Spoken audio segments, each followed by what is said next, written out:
This week on FX Guide TV. We catch up with Paul Debevec and also have a glance forward to SIGGRAPH 2008. This and more coming up next.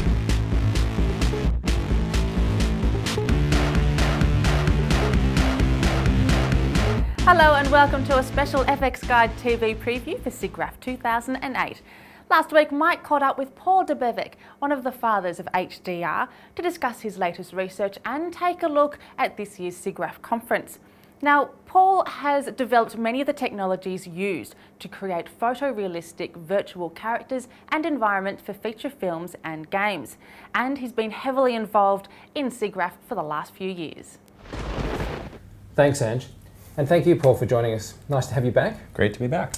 So what you've been dealing with is phenomenally interesting to me, but I think we should just quickly place it in some context. You, in 2000, started with the light stage, and you've worked your way forward from then. And we're not going to be able to do now, in the time we have, a full summary of the research that you've done over the last decade, but it's been building, and it seems like every year around SIGGRAPH time we see the next iteration, and I always think that you're going this way, and then I come back a year later discovering you're going this way, which is terrific. And last year at SIGGRAPH you had some really interesting facial techniques that you guys published as papers. Could you give us a quick overview of the two areas that were published last year, and then we can look forward to this year's SIGGRAPH and perhaps some of the refinements on those? Right. Well, so we had two papers in last year's SIGGRAPH, one of which was on face rendering and the other which is on our 3D display that we had. The face rendering technique is some work we did in collaboration with Mitsubishi Electric Research Labs, where we were actually trying to relight performances of people captured just on regular video, essentially in very diffuse lighting, but then using a light stage data set of them, a data set of their face lit from all the different directions in the sphere, which had been recorded earlier in a light stage, so that we could use that as the reflectance information and use their videoed performance under neutral light as the motion information, and basically cross those two data sets together to produce a version of their performance that's relightable, but does what they did in just the plain old, 24 frame per second video. So to use an analogy, this is like tinting an old photograph, in the sense that you would have light information gathered from the light stage information that looks all warm and beautiful, firelit, because that's what we've dialed in. Yep.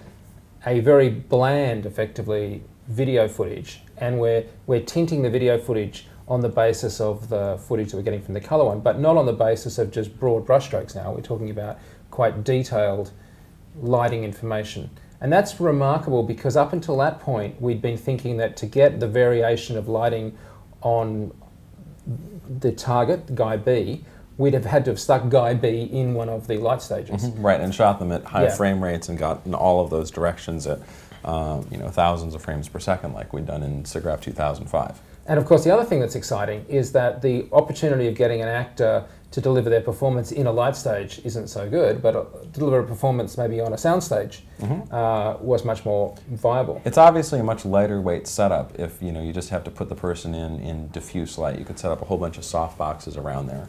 And what the process really does is it actually leverages the fact that once you do have a static light stage scan of somebody, you can light them however you want, including in a simulation of this diffuse light that you really filmed them in. And that's one of the stages of the process, is that you actually measure the light that they were really filmed in, and then you light your light stage data set to look the same way. So that way you've got like a neutral version of them that's lit with the diffuse light. You've got their real performance lit by the diffuse light. And that's sort of your baseline. And that becomes your baseline. That's essentially how you take the lighting that they really were in and you use that to divide out the original illumination. Or sort of zero it down to a Zero neutral. it down, you're down to a base level. And then you can recombine the neutral images. You have to track the performance with optical flow, and basically you track that neutral version, the relightable neutral version, onto the performance. So you have to be able to make that thing's mouth open and close and the eyes match and all of that.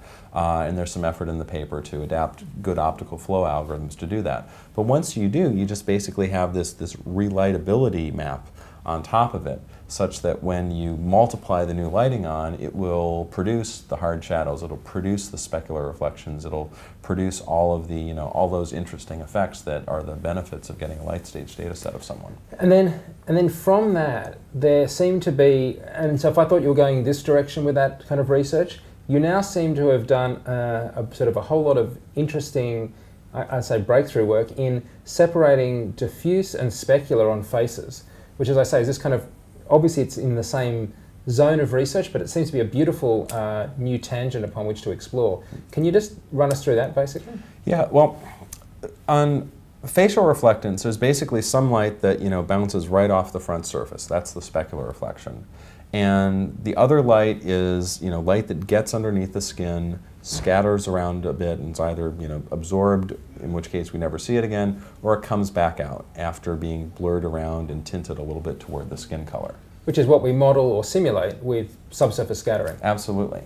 And these two effects are actually very different. I mean, they behave angularly very differently, they behave spatially very differently, they behave in terms of color very differently, in terms of what frequencies of the illumination are maintained. They're all very different. And we just realized that if we had a good way of photographing them separately, if we want to really record how a person's face reflects light, it would be great to just get images of just what the specular reflection is doing and model that, come up with a good model for that, and images of just what the subsurface reflection is doing and come up with good models for that, rather than photographing one of them on top of the other and then trying to tune two models on top of each other to try to fit both of these things at the same time. So to use your point there about tuning, to use the analogy of two orchestra instruments, Yep. If they're playing in harmony, they sound good together and they look good, Yep. as the face looks good with its specular and its diffuse, but it's very, very hard to get at adjusting the levels if the harp is recorded at the same time as the piano. Right, what you want to do is get them separated, left and right channel, and now I can start doing some stuff. But a side product of that is modeling based on that. Right. And that's what we found, is that if you're able to split these things apart, then actually facial reflectance starts looking a lot simpler of a problem than it traditionally has. Once you're just looking at the specular reflection, you find that if you have, a decent specular, model like a torrent sparrow lobe, or even a fawn lobe, but if it follows the natural high-resolution surface normals of the face, and if it has the right specular intensity map or spec map, then it's going to look pretty darn good with a wide variety of parameters that you might seed into that and still look like it's made out of good skin. So a good concept to get in here is that if I had a very shiny thing, and I'm going to use an example, but not literally, but a billiard ball, then if I fire some light at that, it's going to bounce off in a very precise, a very predictable fashion. If I put a nice soft piece of pizza dough in the same setup, nothing bounces off that with any degree of accuracy. And so what I think you're saying is that if I can get the specular, I can know exactly where the surface is. If I'm seeing the diffuse, well, it's by its very nature diffused and muddied and blurred and messed around, and it's sort of low res. And as it turns out, this is really one of the key differences between diffuse and specular reflection. Specular reflection happens at the surface of the skin. So when we think of what's the geometry of somebody's face, what's the high-res detail, that's the one that the specular reflection actually has something to do with. The diffuse reflection, which really we should call the subsurface reflection, is happening beneath the surface. And this is, half a millimeter or a millimeter, up to even like 2 millimeters of significance below the surface. So that light is literally coming, from within. Some people say when they look at marble, which has a lot of scattering, that they can, see the depth and the volume of the marble because you actually are looking into it. Well, to a significant extent, that's happening of human skin as well. And if you're just looking at that subsurface reflection, looking for cues to, for example, facial shape, you'll find that it's actually quite different than the actual surface of the skin. So not only can we use this technique with a lot of refinement, of course, to get us an actual model of the face in terms of surface normals, but you then went on to discover that the other side of the equation, the diffuse side of things, you could now very accurately do some subsurface work that is based on sampling, not on simulation. Can you tell us about that? Absolutely. So the central motivations of kind of this new face scanning process that splits the specular and the diffuse was to be able to acquire and provide a very high-resolution geometric mesh of the face using a photometric-only process, so that sort of the gold standard of getting high-resolution facial geometry to date had been to do a plaster cast of the face and then use a high-resolution laser scanning technique of a plaster cast. And that's been a very fundamental and enabling technique for a lot of digital actor work. The drawbacks of that is that you're stuck to relatively static expressions and you don't get good reflectance properties to go along with your high-res scan. And if you want to eventually be able to scan people in natural expressions or scan people, actually performing, then we knew we needed to find a way to do that just based on photographic details of the face under different lighting conditions. And that's why we started, shooting these new patterns that use polarization to split the specular and the diffuse, and actually to shorten the number of photographs that we need. Our older light stage data sets were taking 500 photographs of the face under different lighting directions. This new technique, since it separates diffuse and specular, we can figure out what's going on with them to a good enough extent with far fewer photographs. Now, if you were at 500, you've come down to... About 15. Wow. So now let's just get that perspective. If you were doing my head, God forbid, you would do this what, with stills cameras? Absolutely. The key here is that we wanted to shoot this with basically Canon still cameras because we like Canon still cameras and we love the pictures we get out of them. And we knew that if we could get enough information out of a small number of pictures, it would be very high resolution, very high quality data that we could get. We started with Canon 5D cameras. Nowadays we're using Canon 1D Mark III cameras because they shoot faster.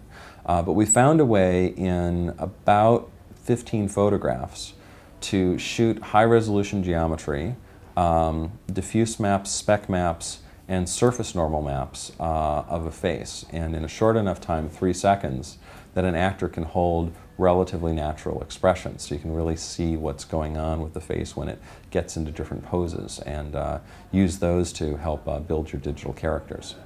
The process is really based on the idea of if you only got 15 images, you really have to make every single image count and tell you something important about how the face is reflecting light.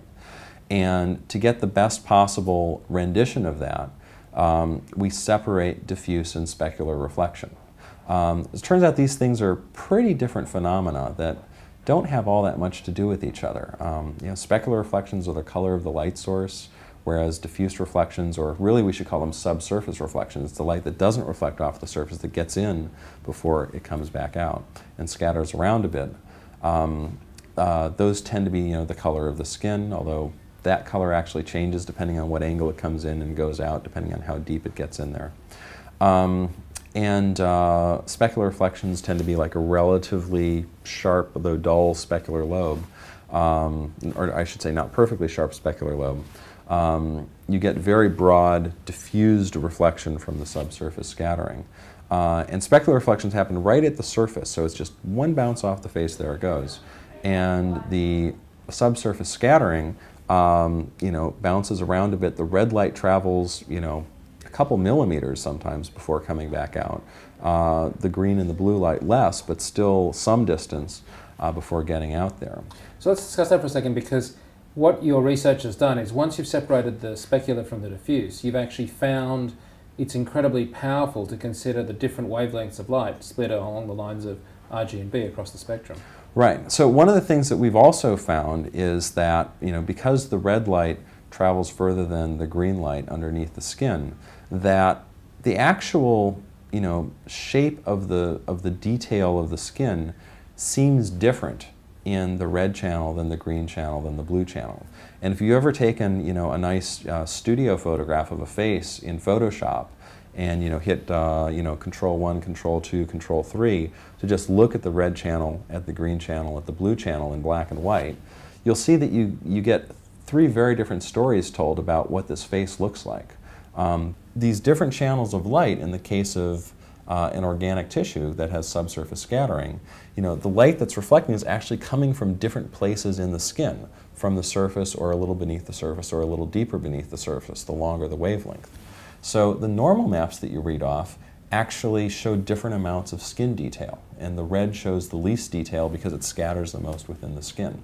So we have a real-time face rendering technique that looks a lot like skin and a lot like the way the real actor did, that simply uses 4 normal maps to shade the diffuse, the 3 channels of the diffuse reflection and the 1 channel of the specular reflection.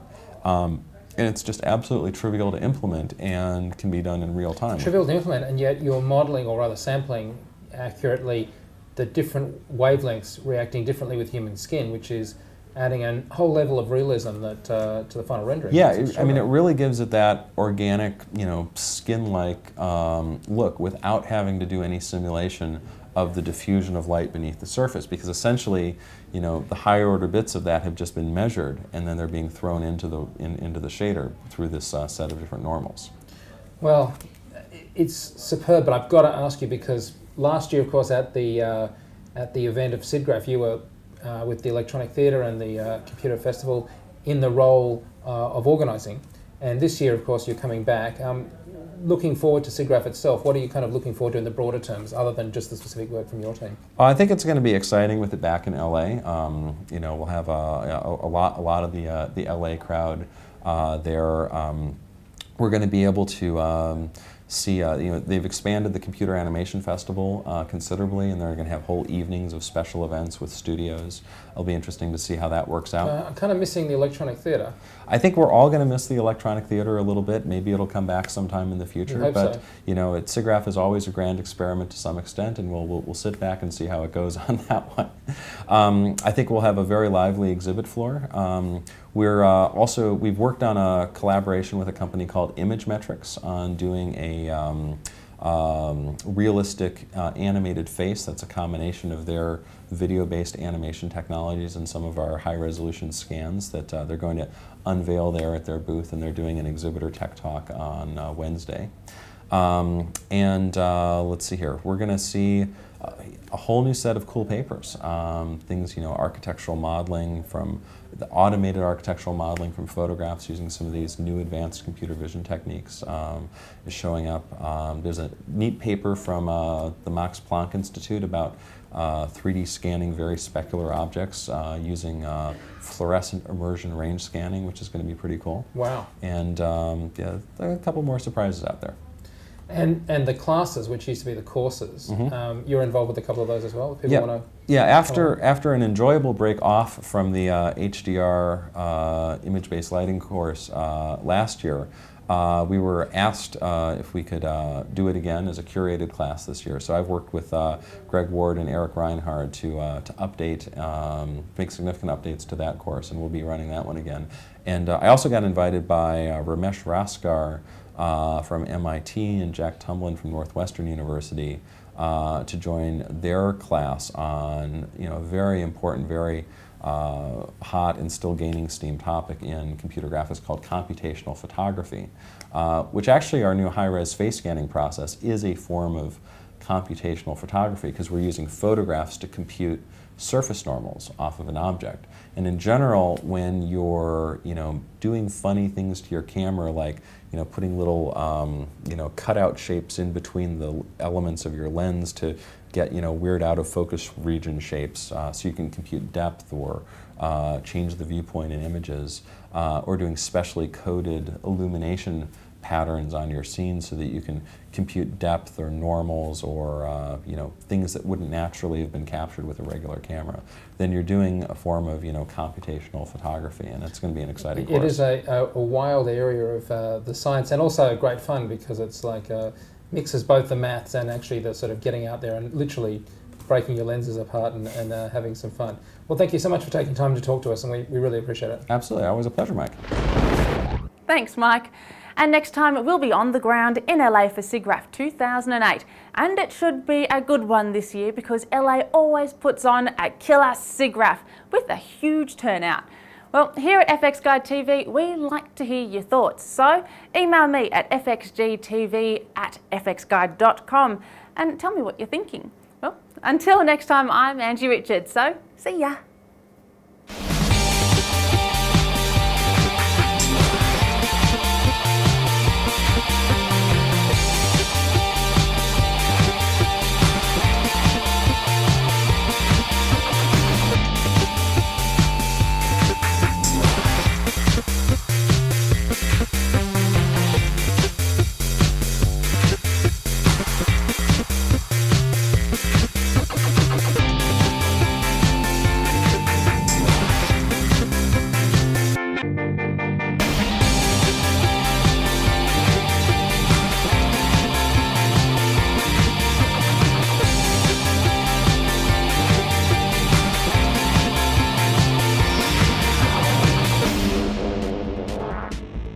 industry news, in-depth features, podcasts and forums, check out fxguide.com. And for visual effects training, check out fxphd.com.